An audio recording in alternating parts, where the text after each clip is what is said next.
Hey guys, how's it going? My name is Dalaran, and I just want to do a BG commentary. I haven't done the whole webcam thing in a while, so I thought I'll mix it up a little bit.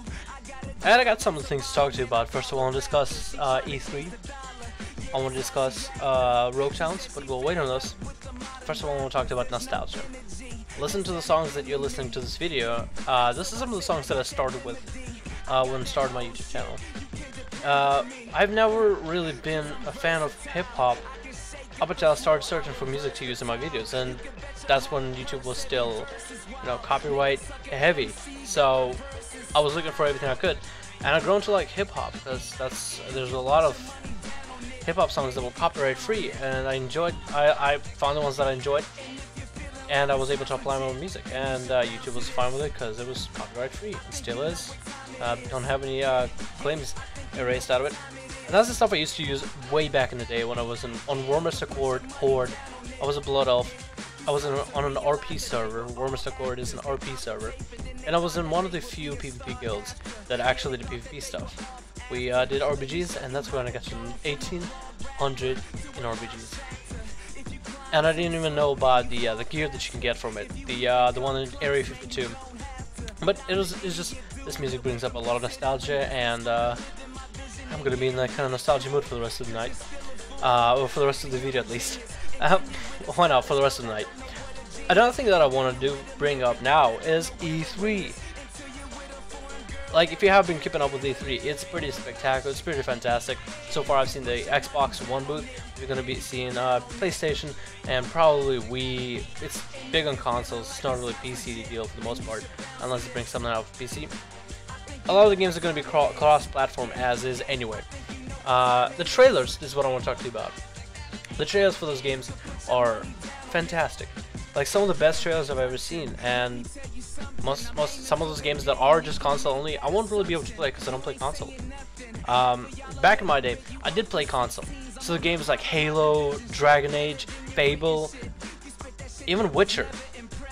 Like, seeing trailers for those new games coming out on Xbox One just makes me kind of, nostalgic a bit. Back in the day when I was in console, I never thought I would be a World of Warcraft player or a PC player, and look where I'm at now. But seeing those trailers makes me really want to get an Xbox One just so I can experience them.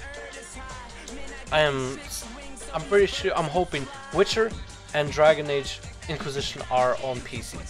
Fable, I feel like Fable should be on PC too, but I feel like they might be exclusive to Xbox One. Anyway, the trailers and the trailers at E3 are awesome. They are well made, they're well designed, lots of production value went into them, and hopefully the games are going to be the same way. The same amount of production value and effort is going to come into the games as has been going into the trailers, if that makes any sense. And again, the ones that I did really poke out to me, Halo, I kind of fell off the boat on that one, but it was still interesting to see Arbiter in one of the trailers. Dragon Age Inquisition, I love Dragon Age. I like BioWare, but I picked up the Dragon Age boat from Origins to Dragon Age 2. I enjoyed both of them a lot, and Inquisition seems like a lot of fun. Definitely would want to try it at one point. Also, Witcher, I picked up the game at Witcher 2. Never really played Witcher 1, but I watched plenty of people play it.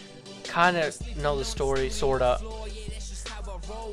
I'm on that boat, and after seeing the trailer for that game, it looks amazing. Then there's some Battlefield game, Cops vs. Robbers style. I didn't really pick up on that. There's a lot of the trailers overall. The trailers are some of the best trailers I've seen. Definitely a lot of high production value into it. I don't know if some games really honestly sway me towards that way, but definitely Dragon Age, definitely Witcher, and Fable. Fable was a lot of fun because it's pretty much like Fable, but multiplayer to the max. 4 people, and a fifth person can be a villain and orchestrate dungeons and whatnot. Looks like a lot of fun. One concept that I'm not used to anymore is you start playing the game from the beginning, and when it has a definitive end, like a storyline, I'm not used to that anymore. So that's something that came from playing World of Warcraft. It's like you got to max level, your story doesn't end. Yeah, you beat the last boss. You could do them on heroic version, stuff like that. It just never really ending. And that's kind of the concept that I'm not used to anymore. But definitely want to try those games out. Which games do you guys want to try? Leave me in the comments below. Let me know which trailers piqued your interest, and be sure to catch E3. I'm not promoting them, they're not paying me or anything, but it's just definitely something for everybody to look out for. It's gaming, it's games, nostalgia and whatnot, whatever value you may have to it.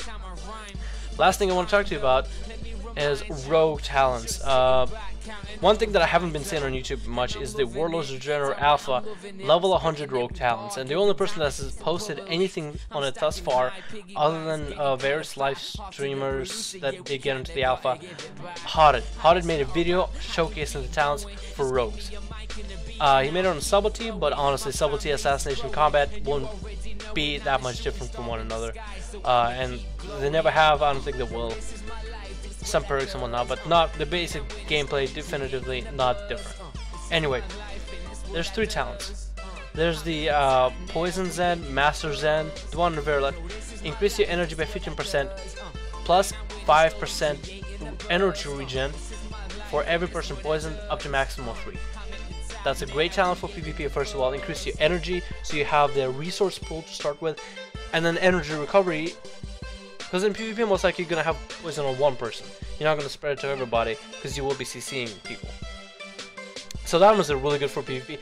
The next one is Shadow Reflection, which is the one that forms a shadow next to you. I'm not quite sure about that one. From what I've seen, the shadow does not move anywhere. So if the shadow has to be near a person, that means you got to be able to execute your abilities on him while the shadow is up, and then stun lock him next to your shadow so the shadow can beat on him. If the shadow moves, then that talent might be great for Deep Insight Killing Spree, because no longer is going to be Shadow Blades or whatever, but Deep Insight Killing Spree with the Shadow Clone, I think could be pretty worth it, especially if I Killing Spree, then I stun and the Shadow beats on him. I think that could actually be a really good combination. The last one is, I think, the best one of them all, mainly because of the way it looks and the way it functions. And there's not a lot of things that I can't really showcase to you much, but actually there is. My wallet. You can see it, right? Yeah. So, my wallet. What Death from Above do makes your character flip backwards into the air, stall for a little bit, and then fly into your opponent. How cool is that? It's pretty much like an upgraded charge. Your rogue literally flies. One does not simply fly, unless it's Warlords of Draenor and you're a rogue. Aesthetically, that talent is the coolest one of them all. There's mobility value, there's damage value, AoE value, single target value, it's shadow damage, so it goes through armor. I don't know how much damage it's going to be. Honestly, it can be 0 damage, it can heal my opponent. I'd use it anyway. It's such a cool concept, such a cool idea. Definitely, I think it would be a best choice for Battlegrounds and World PvP, because you flip in air and fly right at them. The possibilities that I want to test with it are endless, and I wish I could get into the alpha, but maybe I'll be lucky. And if I do, it's just gonna be non-stop alpha content, as much of it. I'm just gonna alpha out the living hell out of it. I'm gonna probably get to the point where I don't want to see alpha again for a while, until it actually comes up maybe into beta or the actual game. But until then, I can only tell what I can. Otherwise than that, I'm very excited for Warlords of Draenor. I think it's going to be lots of fun. On this note, I hope you guys enjoyed this video. Let me know all your answers in the comments below, and I'll see you guys in the next video. This is Medalran. Be having a great night.